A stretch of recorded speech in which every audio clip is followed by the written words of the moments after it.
And good afternoon and welcome to the January 2021 meeting of the Omaha Public Power District Board of Directors.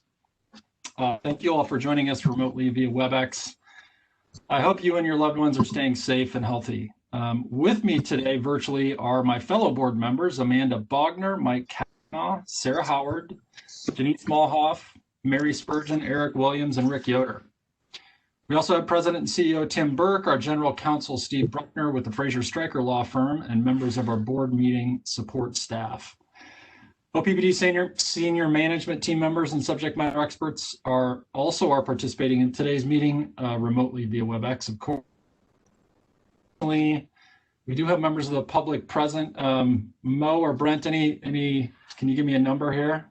How many members we have present currently? About 10. About 10, great. Well, if any of you are new to the OPPD board meeting process, thanks for joining us. I really appreciate it. So as a reminder to everyone on the call, board members, senior management, OPPD staff, please mute your microphone so we can reduce some background noise. To those members of the public that are here, again, thanks for attending. If you joined us via WebEx, you are in listen-only mode. If you have any technology questions, please use the chat feature in WebEx to communicate with the event host. If you happen to get disconnected, just like I did, we ask that you simply rejoin in the same manner as when you originally joined. Mr. Burke, if you could give us a safety briefing. Absolutely. We, at the committee meeting on Tuesday, I talked really about two things. One is what we call our 3 W's, which is wear a mask, watch your distance, and wash your hands. And we're going to still continue down that path. At a briefing today from Dr. Jeff Gold from UNMC, saw an article today about youth, COVID-19 impacts. And so it is still important for us to be vigilant. And certainly we are within OPPD. We are telling stories on a weekly basis about the impacts of COVID-19 on the OPPD family and family members, and it's important for us to remember that. So that's safety briefing number 1. Safety briefing number 2 is really watch your surroundings around you. For those of you that are at home or maybe at work, please be careful of cords, tripping hazards, sitting hazards as well. And third would be kind of in this, be careful around your surroundings, is that we're in this freeze-thaw kind of time of the year where during the day we have beautiful sun like I do here in the Southwest shining through a window that will thaw, ice, snow, and then will freeze overnight. And so it creates potentially a tripping and a driving hazard. So that is the safety briefing for today. Thank you very much. Very good. Thank you, Tim. Okay, so let's run through our list of guidelines for the conduct of this meeting. The regular meeting will follow the agenda made available to the public on OPPD.com. This meeting is being conducted via WebEx events and is being recorded and will be made available for anyone to view at any time. Our board meetings do have a public comment periods on the agenda. Comments made by all parties during the meeting are a part of the official public record. Following board discussion on each matter, I will pause and ask for public comment before bringing the matter to a vote. Also, prior to the adjournment at the meeting, so at the very end, we will have an opportunity for public comment on any other matters of OPPD. We will also take comments via WebEx. Let's first review the 2 options for attending to notify us. So first, option 1, which is being displayed now, involves sending the meeting technology host a message using the chat feature, simply stating that you wish to speak. Mo, could you summarize, please? Thank you, Chair Moody. For those who have joined us using a computer or WebEx mobile app, you will find a button in your WebEx interface to open the chat panel. Once opened, you may send your message to the meeting technology host. Requests to provide comments will be relayed to Chair Moody for recognition during the public comments section. Thank you, Ms. Henners. Let's go to option 2. Option 2 involves the hand raise feature. Ms. Henners? WebEx allows attendees to virtually raise their hand. You may use this feature to indicate to OPPD that you wish to be recognized to provide comments. The hand raise button is located in the participant list panel as displayed on this slide. After you have provided your comments, please press the hand raise button again to virtually lower your hand. For those who have joined a meeting using only a telephone, WebEx has a hand raise feature that is activated by pressing *3 to raise and lower your hand. When we see your hand raised, we will acknowledge you by referencing a portion of your phone number. For example, caller with the phone number beginning in 402123. If you wish to provide comments when recognized, please wait a brief moment to be unmuted and begin speaking. And at this time, if you would like to try using the hand raise feature, you may do so as a test.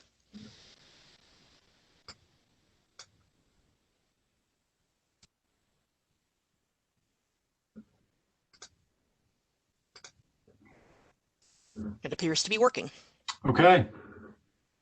I tested mine just for good measure. All right, so I'll allow plenty of time at each opportunity for public comment for members of the public to provide notification via WebEx. So we're in no hurry, so we'll make sure we give you plenty of time.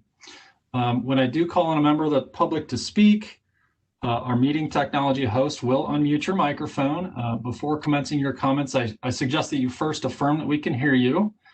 And once we verify that, please state your name and address and state the name of any organization or person you are representing. Each individual will be allotted 3 minutes per matter pending at the discretion of the board.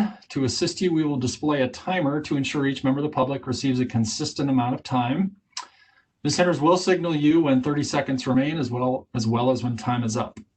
If you would, please direct your comments to me. I will either respond to you directly or defer response to another board member or officer of the district. If you do have written materials, please email them to Ms. Henners at mfhenners@oppd.com. That's mfhenners@oppd.com, and she will receive and distribute. Okay, we're off. Ms. Henners, will you please take the roll call? Wagner. Here. Kavanaugh. Here. Howard. Here. Molhoff. Here. Moody. Here. Spurgeon. Here. Williams. Here. Yoder.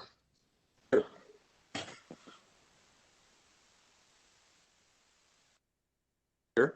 I'll first make the announcement that the district has received certificates from the Nebraska Secretary of State certifying the filing with his office of the official oaths from Amanda Wagner, Sarah Howard, and Mary Spurgeon as directors of the Omaha Public Power District.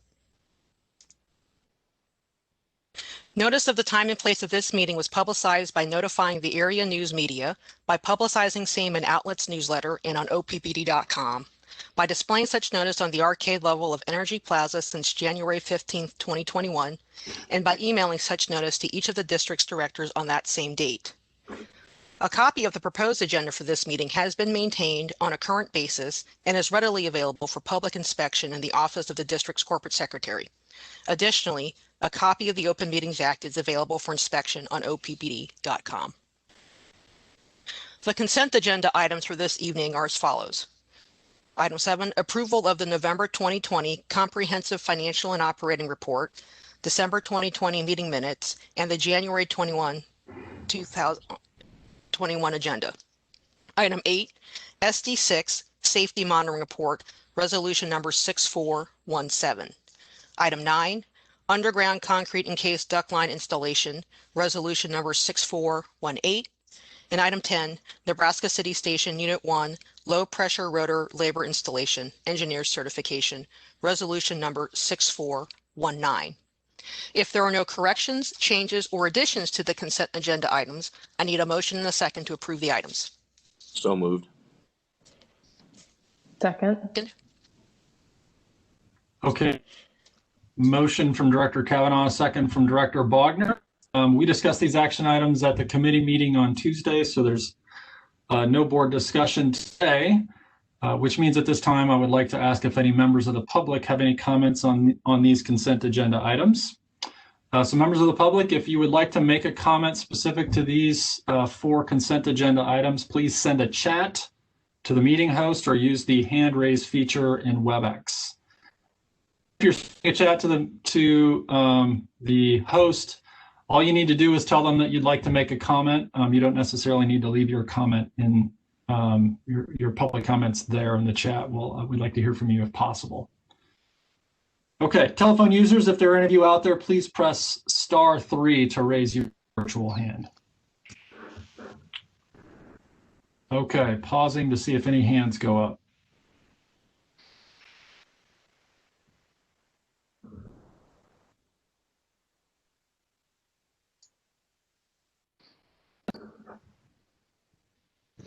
I have no chat requests, Chair Moody.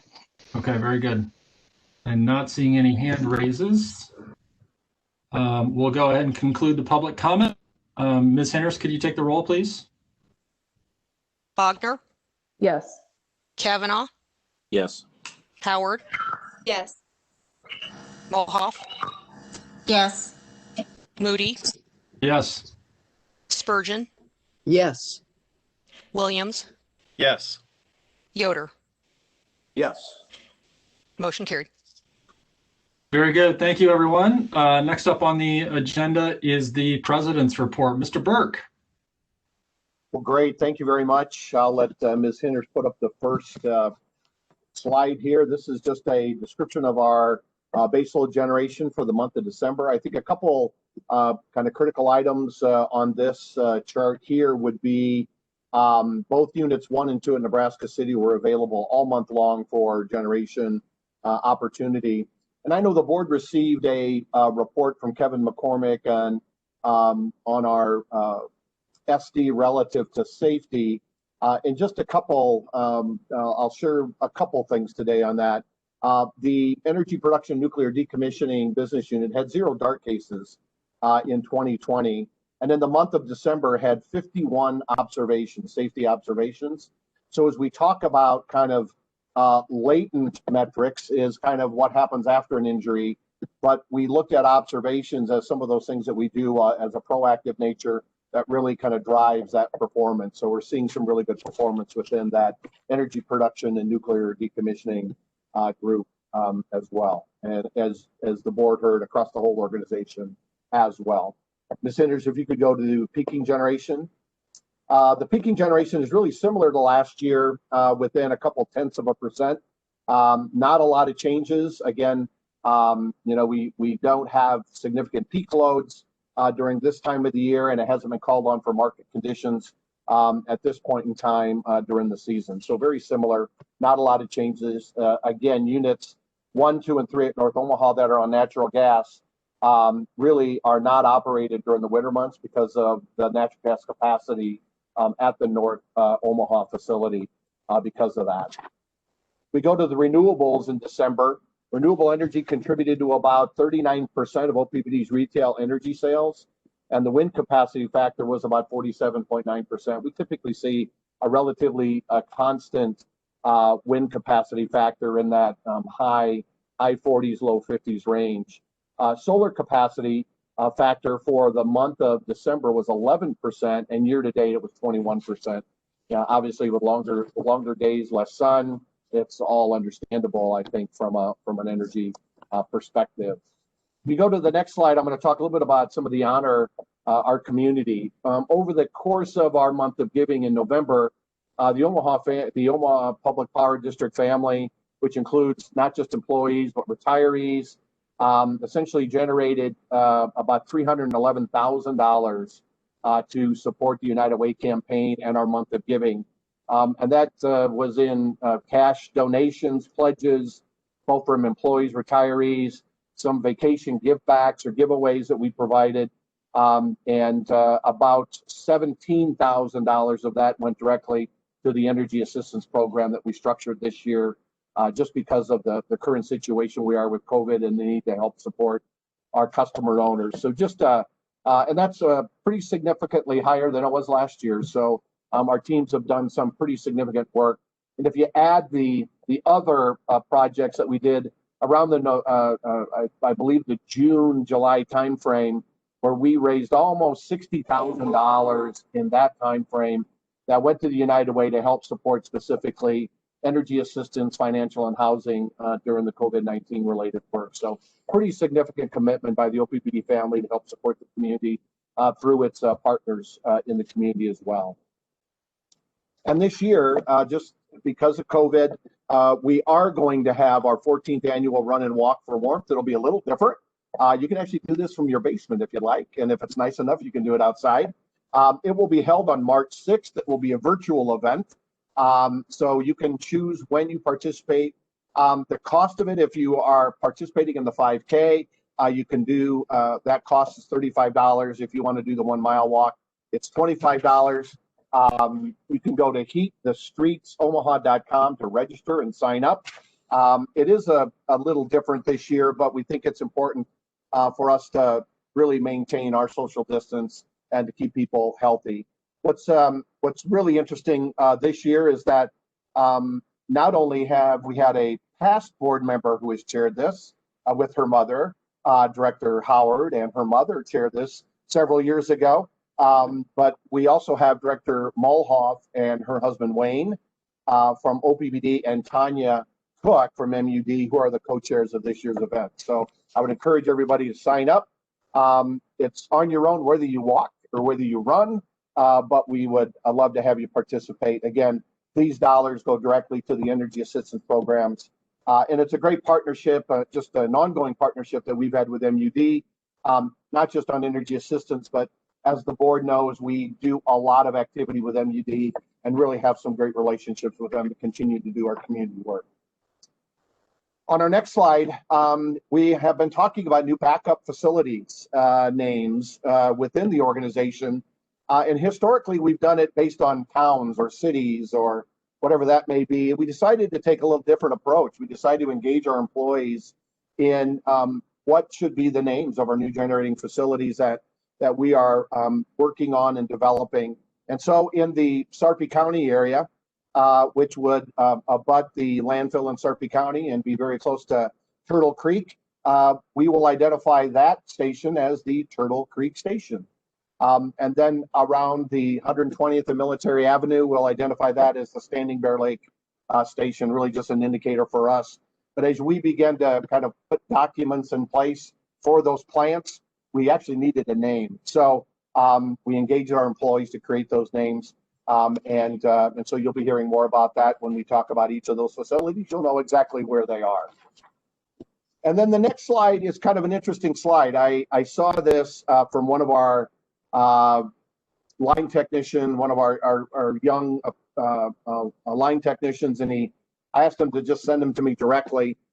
And it's just a reminder before I get to my last slide. And I did this on the T&D side of the system just because of the nature and the time of the year we're in. But I could have showed pictures of our men and women that are in our power plants 24 hours a day, 7 days a week, fixing things in the dark, in the cold, in the wind, in the snow, in the rain, our substation folks. But this was a transmission structure that was impacted due to some wind. And as we're all kind of snuggled nice and warmly in our beds at night and not knowing what's going on outside, you know, we have folks 100 feet in the air on those line technician vehicles, putting together structures with floodlights. And then on a given normal day, a beautiful spring day during the light, that's one thing. But at night during the winter, where you have a 5, 10, 15, 20, 25 mile an hour wind, and you're up 115 feet in a condor or strapped to a pole on a transmission pole, that's what our employees do 24 hours a day, 7 days a week, 365 days a year.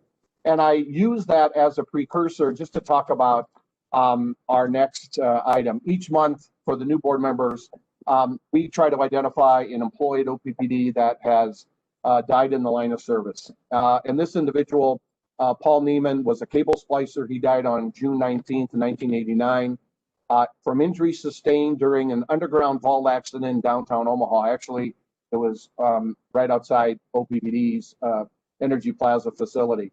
Fellow splicers Frank Warnicki and Carla Fitzpatrick were also injured in the incident. Both of them retired from OPPD, but Paul was not able to survive his injuries. He was 46 years old and had been with OPPD for 19 years. He was survived by his wife, Joyce, and his daughter, Charity. And it's just a constant reminder for us at OPPD of the serious nature of our work. And just a reminder for me of my role as a leader here and our senior management team as leaders to remember those folks that have died in the line of service. So with that, that concludes my president's report. Thank you very much. Thank you, Mr. Burke. Yes, always an important reminder at the end of every president's report, especially in reflecting on the fact that we heard the update on the strategic directive around safety on Tuesday. So thanks to the employees, and thank you for staying safe. That's a key portion of their work. Okay, we are on to agenda item number, I believe it's 12, which is the election of board officers. So for members of the public that are perhaps a little bit new and visiting for the first time, January is when we elect board officers. So that's chair, vice chair, treasurer, and secretary. So we will go starting with the chair and accept nominations from board members. If we have 2 nominations, we discussed this Tuesday, but just to review for everyone and for those joining us for the first time, if we have 2 nominations, we'll do a secret ballot. We've got a process worked out for that. If we only have 1 nomination, we'll just do a simple roll call vote. If we do have 2 nominations, we'll allow just a brief moment for each nominee to make a couple comments, but I don't anticipate that we'll have comments from other board members. And we don't have public comment on this either. So we will, like I said, start with the chair of the board, and then we'll work our way down from there. So nomination, I'll go ahead and open nominations for chair of the board, and I'll go ahead and begin by nominating Director Wagner. Are there any other nominations? Yes, I would like to self-nominate. Okay, thank you, Director Yoder. Are there any other nominations?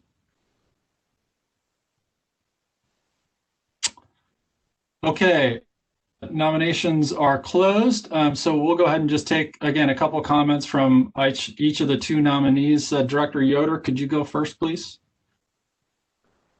I'd be happy to. Fellow board members, I ask for your support in my bid to serve as OPPD board chair for the coming year. Not a spur of the moment decision on my part, although for much of the past year, I encouraged Director Wagner to seek the position. Indeed, she would be my first choice if I hadn't decided to run.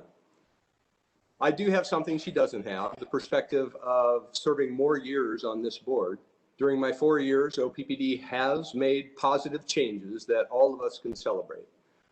These improvements were mostly management driven and reflect the utility's focus on successful, reliable operation. That's essential, but we as a board have a broader responsibility to focus on progress.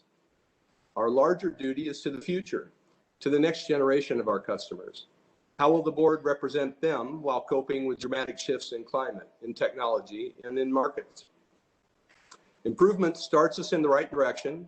Innovation is necessary to complete the journey. Innovation always involves risk, so too does investing in legacy systems that are than we imagined. If we don't innovate, we'll be caught flat-footed when customers demand transition to the new energy economy. Innovation gets us there with our customers, and progress is what they expect. So while we fine-tune our operations, we also have to commit to real innovation. OPPD can't just generate kilowatts, it has to generate ideas, and that's where the board needs to up its game. Changes must emerge from the board, not just from management. Almost by definition, organizations tend toward hostility to innovation, resulting in baby steps when the situation calls for a giant leap. The trees of incremental success, and there are many incremental successes, overwhelm our forest view of transformative change.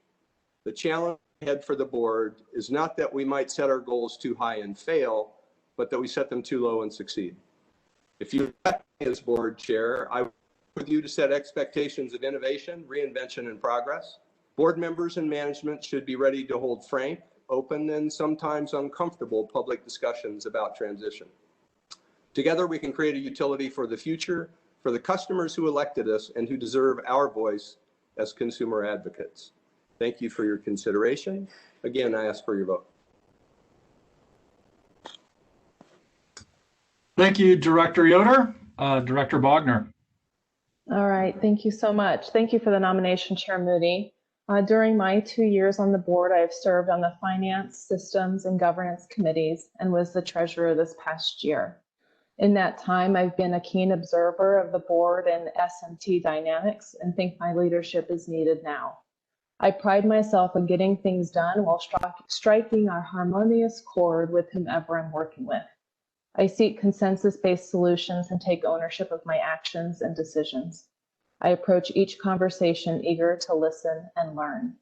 This is what you can expect from me as if you select me as chair. I come, as an open book. I should not be a surprise at this point. My actions are consistent with past actions, and future can be expected the same. So thank you so much for your consideration, and I'd appreciate your vote. Okay, two great candidates. Thank you, Director Wagner. Thank you, Director Yoder. So we will now go ahead and vote using secret ballot, which means we're sending a private WebEx chat message to Scott Foch, VP Corporate Strategy and Governance, and indicate your choice for chair of the board. And again, as a reminder, that's either Director Wagner or Director Yoder. Mr. Foch will tally the votes and confirm the count with our General Counsel, Mr. Bruckner. So we'll have two sets of eyes on the votes.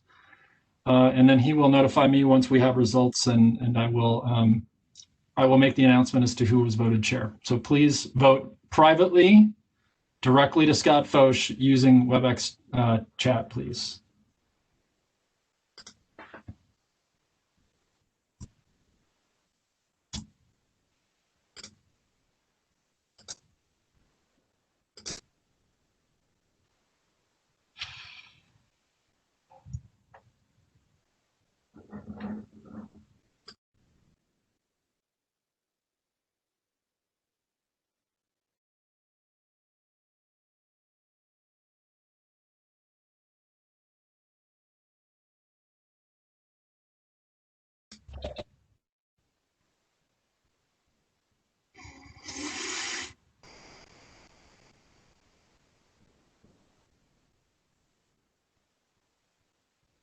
Okay, Mr. Foch, just go ahead and let me know when you've got those election results, and then please send them over once you do have them via private chat to me, please.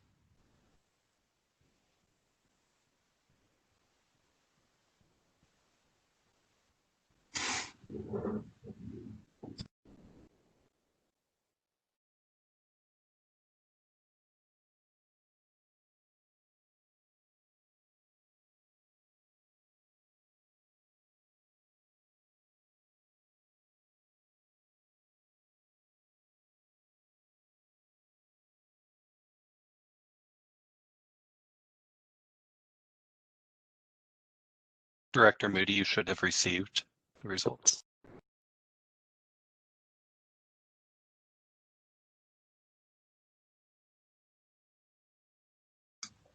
Okay, thank you, Scott. Okay, we do have results. Congratulations, Director Wagner. You've been elected chair of the board. Congratulations. Okay, Thank you very much. Let's keep going. Nominations are now open for vice chair of the board. I would like to nominate Director Williams. Thank you, Director Wagner. Director Williams has been nominated. Any other nominations?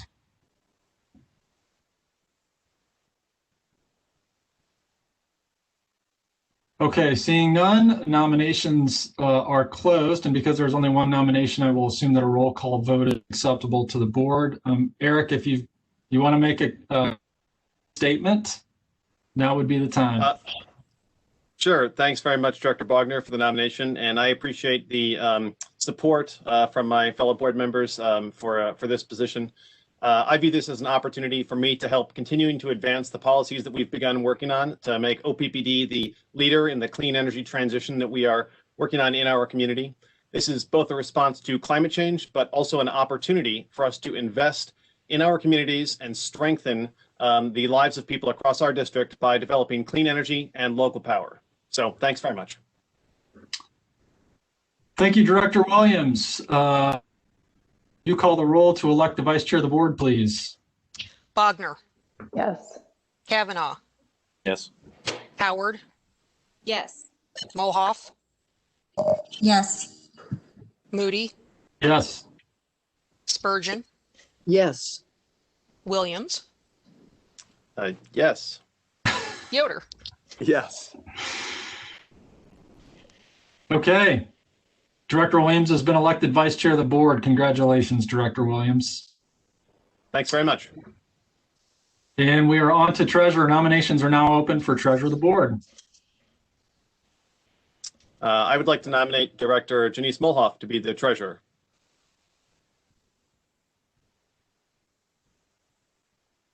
Okay. Do we have any other nominations?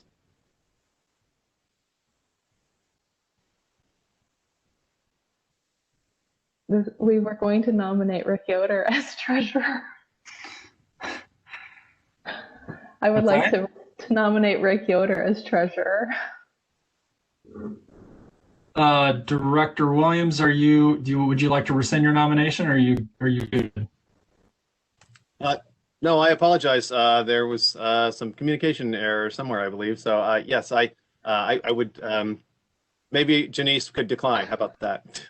I don't mean to be taking something back. I apologize for the error there. Okay, so I just want to let's tidy this up a little bit. So I think I heard somebody nominate Director Yoder. Was that you, Director Wagner? It was. Okay, so we have one nomination, and Mr. Bruckner, I just want to confirm with you that it's okay for Director Williams to rescind his nomination. Yes, it is. Okay, great. So we've got one nomination. That nominee is Director Yoder. Are there any other nominations? Okay, hearing none. Director Yoder, any brief comments that you'd like to make? I'm prepared to make a that extend further than those I made earlier, and I am thankful for the nomination. Very good. Thank you. Okay, nominations are closed. Ms. Henders, will you call the roll to elect the treasurer of the board, please? Wagner, Yes. Kavanaugh, Yes. Howard, Yes. Mulhoff, Yes. Moody, Yes. Spurgeon, Yes. Williams, Yes. Yoder. Yes. Congratulations. Congratulations, Director Yoder. Thanks to the board. Okay, and finally, nominations are now open for secretary of the board. Do we have any nominations? How about Director Janice Mulhoff to be the secretary of the board? Who would have saw that coming? Okay, thank you, Director Williams. That's one nomination. Do we have any other nominations for secretary of the board? Hearing none, nominations are closed. Mulhoff, any brief comments before we vote? No, I'm just following in great footsteps there with Director Williams, following him up with secretary. So yes, I would accept that nomination. Thank you. All the way up till the very end, I was doing so good. Very good. Okay, nominations are closed. Ms. Henders, will you call the roll to elect this? Wagner, Yes. Kavanaugh, Yes. Howard, Yes. Mulhoff, Yes. Moody,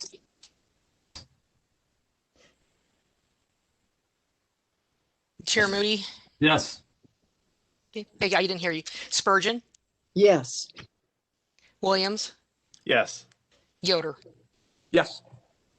Congratulations. Director Mulhoff. We are on to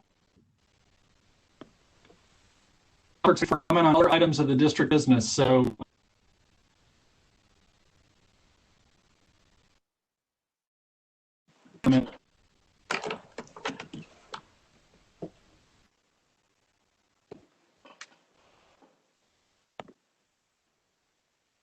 Director Moody, you're breaking up again. And you got me? We can hear you. Okay, if you can hear me, let's just keep going. Yep. We've stopped your video temporarily. Okay, thank you. That's great. Nobody needs radio face anyway, right? Okay, members of the public, if you'd like to make any comments now would be the time. Mo, could we go to the slide that denotes how people, I believe we've got a slide, right? There it is. Okay, taking a look. I see Erin Feistinger. So let's go ahead and unmute Erin Feistinger.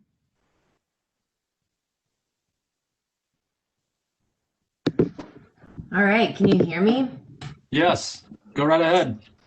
Dr. Erin Feistinger, Director of Advocacy and Policy at Together, a social service organization located at 812 South 24th Street.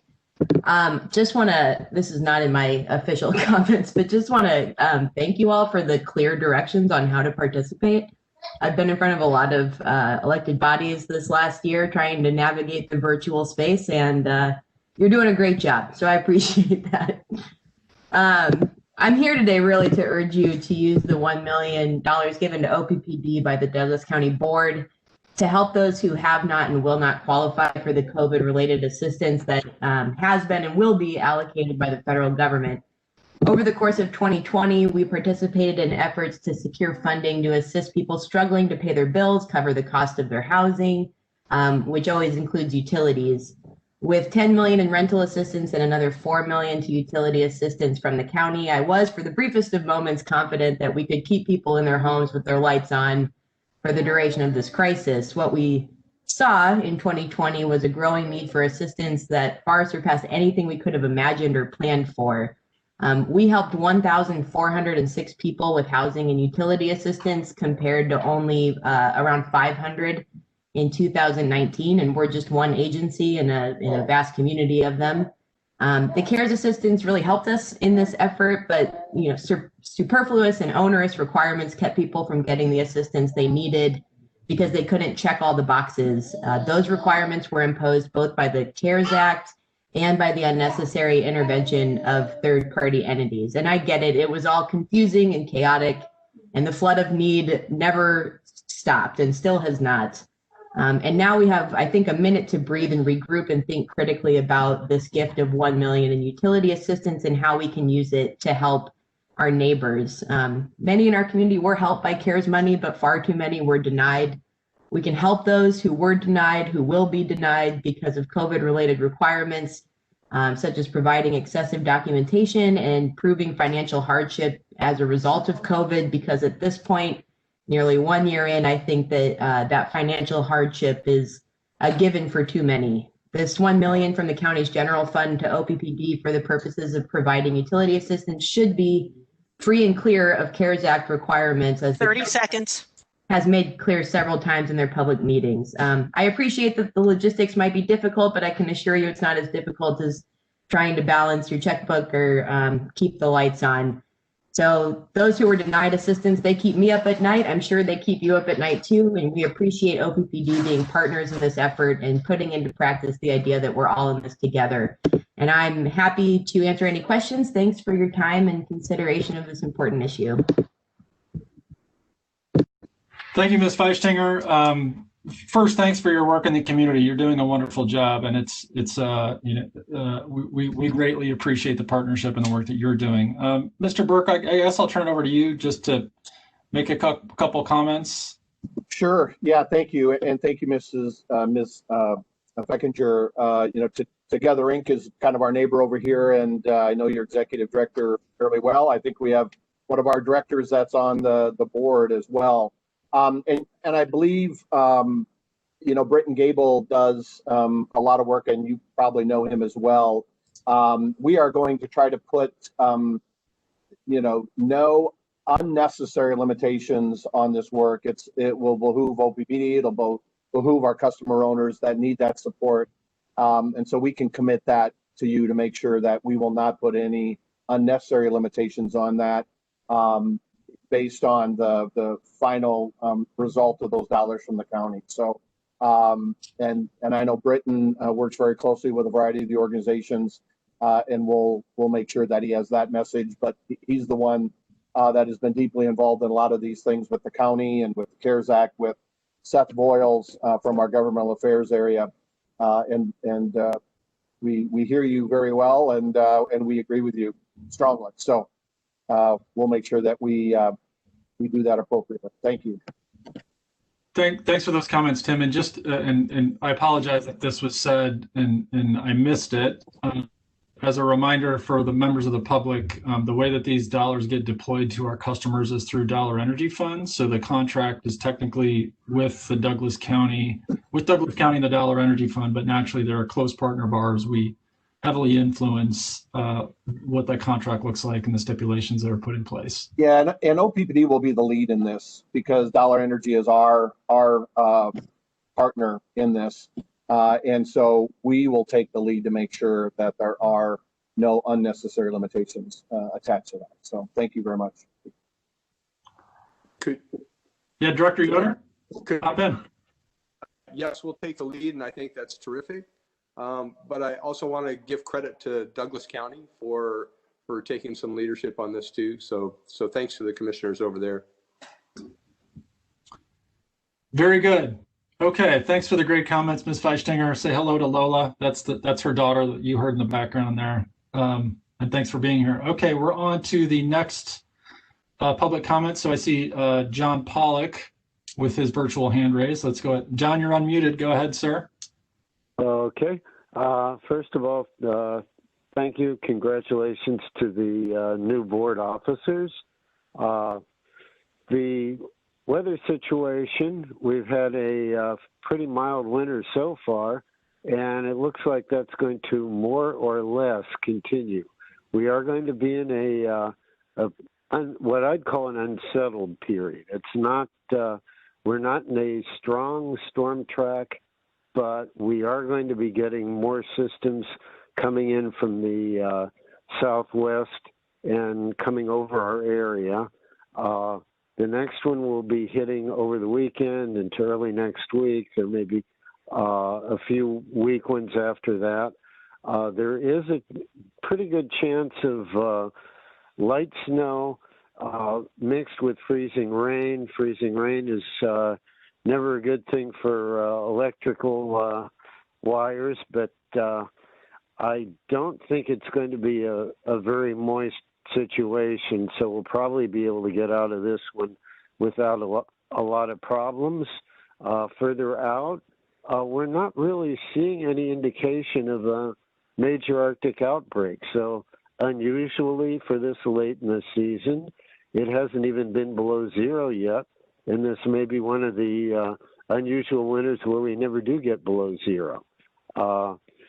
And the outlook continues into the spring of a weaker storm pattern than usual and drier than usual as far as we can tell, which of course is not good for drought or the water supply for our neighbors to the west.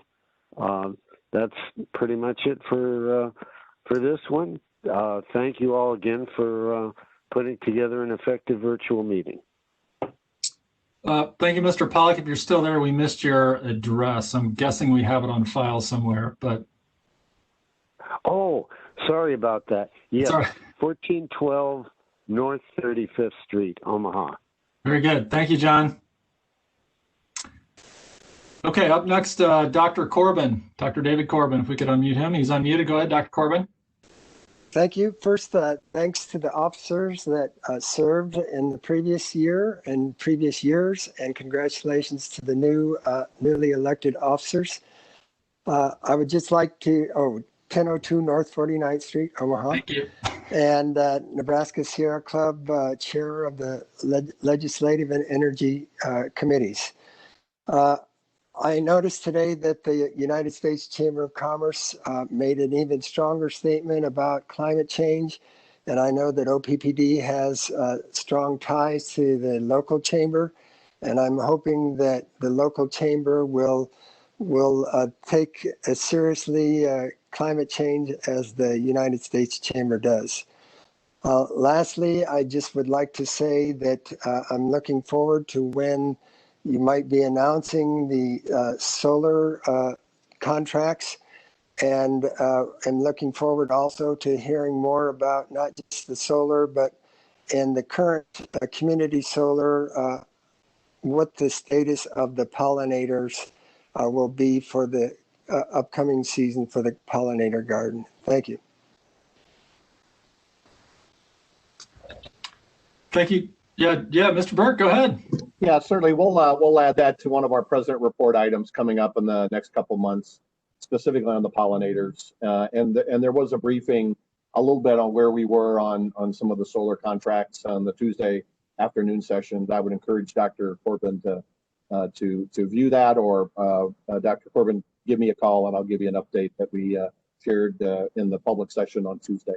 So thank you. Yep, thank you, Mr. Burke, and Dr. Corbin. Just in case you missed it, we I think, if I remember correctly, we're going to see an update on the decarbonization initiative, strategic initiative, I believe in February as well. So something for you to look forward to. Yeah, we're all interested in where that goes as well. So thank you, Dr. Corbin. Okay, we are on to Alan and Francis Mendenhall. Let's go ahead and unmute them. You're unmuted. Go ahead. Hi, this is Francis Mendenhall. I live at 3715 Hamilton. And I want to tag on a little bit to David Corbin's comments. I want to talk about carbon pricing and ask for your comments as well. It's not just the Chamber of Commerce that is taking carbon pricing seriously. It's LES. So I want to read you the policy of LES on this and ask for you to consider doing the same thing, or tell me what stands in the way. Here's what LES says. LES supports policy aimed at reducing carbon dioxide production through an associated revenue-neutral fee or tax on carbon emissions, provided such a policy is consistently applied to all carbon-emitting resources. So what do you have to say? Can OPPD do the same, and what stands in the way? Thank you, Francis. Yeah, I'll just briefly say that this has been a topic of conversation amongst board members as of late. We don't necessarily have a path forward yet. I'll turn it over to you, Mr. Burke. I know that you've been kind of in the middle of all of those conversations, so go ahead. Yes, thank you very much. No, I think, one of the items, Dr. Mendenhall, is that we also share that same commitment. I mean, our ST7 work around net zero carbon by 2050, our ongoing work around decarbonizing our generation fleet, and the work that we're doing that we have planned and that we've committed to do, and we're going to be doing in the 2023-4 timeframe up at North Omaha is really an indication of that. I think what the conversations that we had across the utilities was around is that the right vehicle for that related work? It's not the what, it's the how. And there was some concerns that each of the leaders raised in those organizations, and we shared that with the board on what those concerns would be. And it was really around whether or not American Public Power Association could have a resolution around that kind of topic. I kind of vetted that out through the leaders of the LNR legislative and regulatory committees at APPA. We're not really sure. We know the new administration will have some very clear policies around environment and no doubt around carbon. And so we believe that there will be some national related activity around that. And so we have our decarbonization strategic initiative in play that the board will be giving an update on, next month. And that really is intended to kind of go through the end of the year. And I've encouraged and asked the board, let us get through the strategic initiative process so we can see what that timeline may look like on our decarbonization strategy. So that's the conversations that we've had. So thank you very much for the opportunity to respond. Thank you, Mr. Burke. Okay, I'm going to pause for a moment to see if there are any other hands. I don't see any other virtual hands. Brent, do we have any requests via the chat? I have no additional chat requests, Chair Moody. Okay. Pausing. Actually, looks like Mr. Pavolka has sent a chat request in. Okay, so that is Alan and Francis Mendenhall, I assume that they're on the same line, so let's go ahead and unmute. Hi, it's Alan Vovoka, 3719 Hamilton Street, Omaha, Nebraska. Yes, as I'm sure you're aware, Joe Biden's plan that he campaigned on for decarbonizing the electric utility used the year 2035. OPPD's current plan is 2050. I would like to encourage OPPD to recalculate the effectiveness of the gas turbine backup for at least one of the solar installations. There are 2 gas plants planned now, and I'm a little suspicious that the financial work was done based on amortizing those out to 2050. If 2035 turns out to be the deadline, well, that cuts it down to less than half as many years.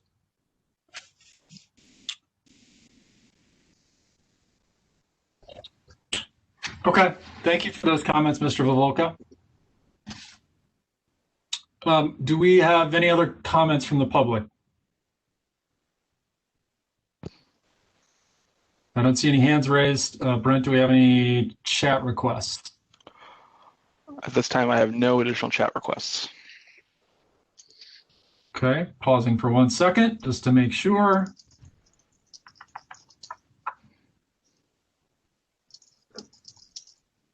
Okay, I think that concludes our public comment period. Thanks to all of the members of the public that were here to provide comments.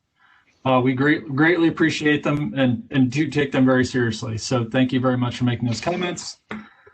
That is the conclusion of our meeting. I'll just, as the chair for my last meeting this year, take the liberty of saying thank you to all of you for your patience throughout this year. What a strange experience it's been to be the chair of the board and never have set foot in the actual boardroom.